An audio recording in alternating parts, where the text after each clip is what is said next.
So when you look at yourself in the mirror, what do you see? Like, can you look in the mirror and say with full conviction, I love you, I believe in you, you matter, you're valuable? Or would you find those things difficult to say? Like recently I started working with this startup that hired me to come in and improve their sales team's performance. And while I was reviewing the calls, I noticed this rep kept telling her prospects about her divorce and how it set her back financially. And she did this on multiple calls. So when I finally met her, the divorce was one of the first things that she mentioned to me about who she was. And I said, listen, can I share something with you? And she said, sure, what's up? So I said, I know we just met, but I've noticed a pattern that really caught my attention. You seem to always identify yourself as a divorced woman. So why is that? And she said, what do you mean? And I said, I've watched 3 of your calls already. In all 3, you've mentioned to your prospect that you were divorced, even when it had nothing to do with the conversation, and you lost all 3 of those sales. And now that we've met in person, that's one of the first things that you tell me about who you are. So let me ask you a question. Is this who you believe yourself to be? And before I tell you what she said, I want to pause right here, because this is how so many people walk through the doors that God has opened for them. Like, you prayed for the client, you prayed for the job, you prayed for the opportunity. And when it came, you started having flashbacks of your past, the times where they told you you weren't good enough, the moments you felt overlooked, the seasons you gave everything you had to the thing, but it still fell apart.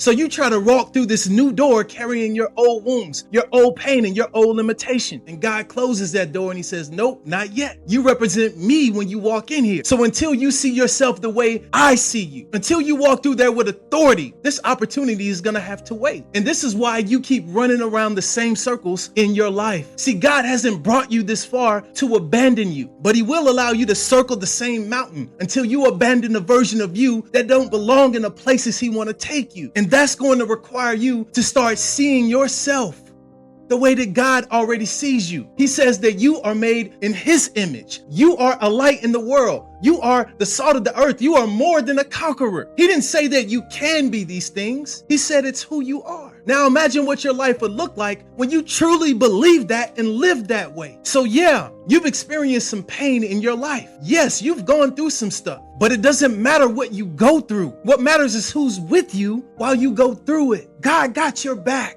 So never allow those things to make you forget who you are. You are not defeated. You are not depressed. You are not damaged. You are not broke. You are not broken. You are so much more than that. And when you begin to identify yourself by the truth of who God says you are, that's when you can walk into your destiny. That's when your income will multiply. That's when your impact will expand. And that's when your life becomes a reflection of the promises that God has said for you in his word. So if you caught the message of this video, drop your biggest takeaway below in the comments. Share this video. Make sure you follow me for more. And always remember, I love you.